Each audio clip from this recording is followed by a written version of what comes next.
మీకు వెన్నెముక నొప్పి లేదా చేతులలో కాళ్ళల్లో తిమ్మిర్లు కానీ వీక్నెస్ కానీ వచ్చినట్టయితే అది వెన్నెముక కణితి కావచ్చు. నమస్కారం, నేను doctor Venkata Ramakrishna, consultant and head of spine surgery, ఎరీట్ హాస్పిటల్స్. వెన్నెముక కణితి అంటే స్పైనల్ ట్యూమర్స్.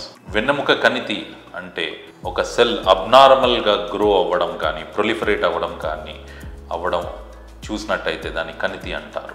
ఆ గ్రోత్ బినైన్ కావచ్చు లేదా మ్యాలిగ్నెంట్ కావచ్చు. బినైన్ అంటే నాన్ క్యాన్సరస్ అంటాము, మ్యాలిగ్నెంట్ అంటే క్యాన్సరస్ అంటాం. సో టైప్స్ ఆఫ్ కణితి అంటే వెన్నెముకలో వెన్నెపూస ఉంటుంది, వెన్నెముక ఉంటుంది.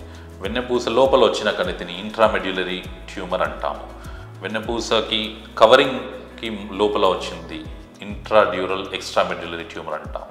డ్యూరాకి బయట వచ్చిన కణితినంతా ఎక్స్ట్రాడ్యూరల్ ట్యూమర్స్ అంటాం. అది వెన్నెముక ట్యూమర్ కూడా కావచ్చు. సో టైప్స్లో చూసినట్టయితే ప్రైమరీ అండ్ సెకండరీగా విభజిస్తాం. ప్రైమరీ అంటే ఫస్ట్ ట్యూమర్ అక్కడే కనిపించడం.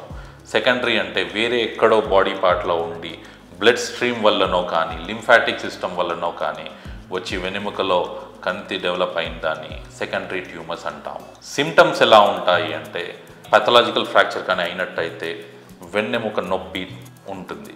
వెన్నెముక నొప్పితో పాటు ఎప్పుడైతే నరాల మీద ఒత్తిడి ఉన్నప్పుడు మన నరాల ప్రభావము ఎలా కనిపిస్తుందంటే చేతులలో కానీ కాళ్ళల్లో కానీ నమ్నెస్ ఉండడం వల్లనో కానీ లేదా వీక్నెస్ ఉండడం వల్లనో కానీ చూసినట్టయితే ఎక్స్రే వల్ల, సిటీ స్కాన్ వల్ల, ఎంఆర్ఐ వల్ల కానీ బయోప్సీ వల్ల కానీ మనం డయాగ్నోస్ చేయగలుగుతాం.